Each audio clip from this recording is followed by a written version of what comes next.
यह कहानी है एक सन्यासी की। सन्यासी वह होता है जो अपना सब कुछ त्याग कर सिर्फ एक चीज को अपना लक्ष्य बना लेता है। कोई भी व्यक्ति सन्यासी बेवजह नहीं बनता। सन्यासी बनने के पीछे एक बहुत बड़ी वजह होती है। उस व्यक्ति के सन्यासी बनने के पीछे भी एक बहुत बड़ी वजह थी। सन्यासी बनने से पहले उस व्यक्ति के मन ने उस व्यक्ति से बहुत से गलत कार्य करवाए थे, बहुत से पाप करवाए थे। उस व्यक्ति का मन उसका मालिक बन चुका था और वह अपने मन का गुलाम। जीवन के हर सुख, आराम और ऐश्वर्य प्राप्ति के बाद भी उस व्यक्ति के मन में अथाह पीड़ा थी और यही मानसिक पीड़ा उसे सन्यासी बना देती है। सन्यासी बनने के बाद वह व्यक्ति सांसारिक दुनिया से दूर हो जाता है, जंगल में रहने चला जाता है, ध्यान करता है, तरह तरह की साधनाएं और अभ्यास करता है, भिक्षा मांगकर भोजन करता है, एकांत और मौन का अभ्यास करता है। लेकिन फिर भी उस व्यक्ति का मन शांत नहीं होता। वह अंदर से बेचैन और परेशान ही रहता है। यहाँ एक बात समझने वाली है कि ध्यान या किसी भी साधना का जो शुरुआती बिंदु है, उसकी शुरुआत ही तभी की जा सकती है जब हमारा मन शांत हो, जब हमारा मन हमारी सुनता हो।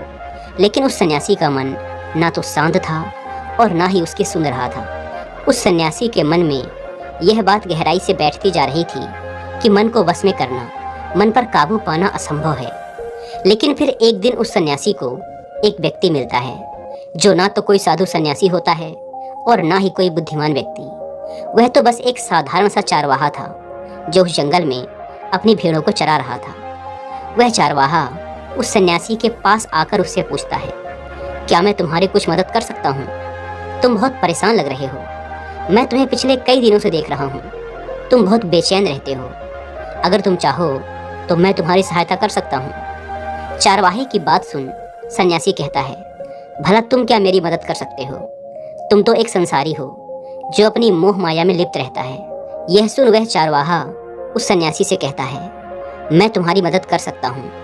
मैं मन को वश में करना जानता हूँ। सन्यासी चारवाहे के मुंह से यह बात सुन जोर से हंसता है और कहता है, क्या क्या कहा तुमने? तुम मन को वश में करना जानते हो? मैंने अपना सब कुछ त्याग दिया, आकर जंगल में रहने लगा। तब भी मैं अपने इस मन का गुलाम हूँ और तुम कह रहे हो कि तुम इसे वश में कर सकते हो। वह चारवाहा कहता है, मन को वश में करने के लिए सभी वस्तुओं का त्याग करना आवश्यक नहीं है और ना ही जंगल में आकर रहना जरूरी है। बस एक चीज़ है जिसे छोड़ना सबसे जरूरी है। वह सन्यासी उस चारवाहे से पूछता है, और वह एक चीज़ क्या है?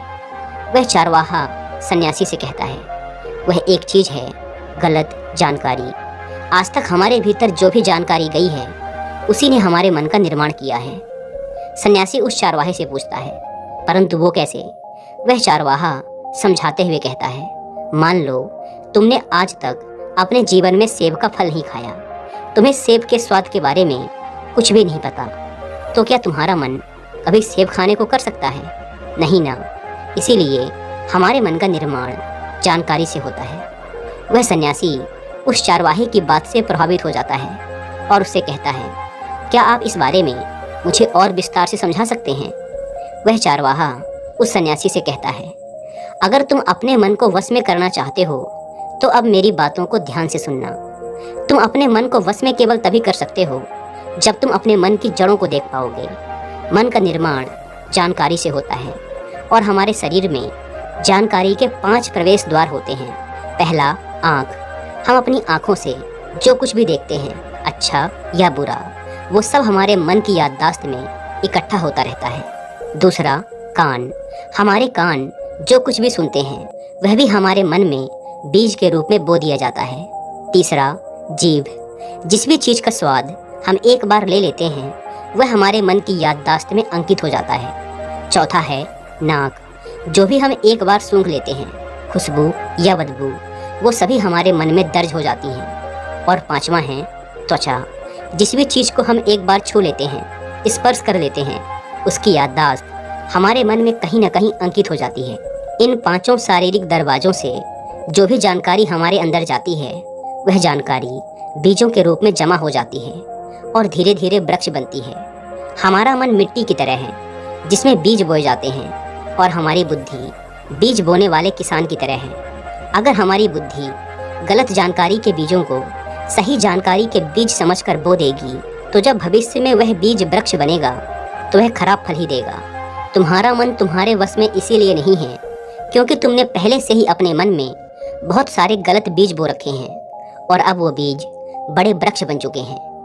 वह सन्यासी उस चारवाहे से पूछता है, तो अब मुझे क्या करना चाहिए, क्योंकि अब तक तो मैं बहुत सारे गलत बीज बो चुका हूँ और जो बोए जा चुके हैं उन्हें वापस निकाल नहीं सकता। वह चारवाहा उस सन्यासी से कहता है, अब तक तुम अनजाने में गलत बीज बो रहे थे, लेकिन अब जानबूझकर सही बीज बोना आरंभ कर दो। भीतर अगर हजारों बीज गलत हैं तो क्या हुआ, अब से लाखों सही बीज बोने के लिए तैयार हो जाओ। तुम्हें बस पूरे दिन इस बात पर ध्यान देना है कि इन 5 द्वारों से तुम्हारे भीतर क्या जानकारी जा रही है और जो जानकारी जा रही है वो सही भी है या नहीं। वह सन्यासी पूछता है, यह कब तक करना होगा। वह चारवाहा कहता है, पूरी जिंदगी भर। जिस प्रकार तुम हर दिन अपने पेट को अच्छा भोजन देते हो, उसी प्रकार तुम्हें हर दिन अपने दिमाग को भी अच्छा भोजन देना है, यानी सही जानकारी और सही विचार। जीवन में हर दिन हर पल तुम्हें सिर्फ 2 विकल्प मिलेंगे, जिसमें से एक विकल्प तुम्हारे लिए सही होगा और दूसरा गलत, लेकिन तुम्हें हर बार सही विकल्प का ही चुनाव करना है। हमेशा याद रखना, सही विकल्प का चुनाव करते समय तुम्हारे भीतर पीड़ा पैदा हो सकती है, लेकिन वह पीड़ा सिर्फ कुछ समय ही रहेगी। इसीलिए चाहे तुम्हारे अंदर कितनी ही पीड़ा क्यों ना हो, तुम्हें हर बार सही का ही चुनाव करना है। जितनी बार तुम सही चुनोगे, उतनी बार तुम अपने अंदर एक सही बीज बोओगे, और जिस दिन तुम्हारे अंदर के सही बीजों की संख्या गलत बीजों की संख्या से अधिक हो जाएगी, उस दिन तुम्हारा मन तुम्हारे बस में होगा। लेकिन उस दिन के लिए आज से, अभी से अपना प्रयास जारी रखना होगा। वह सन्यासी तो उस चरवाहे की बात को समझ जाता है, लेकिन क्या आप समझ पाए?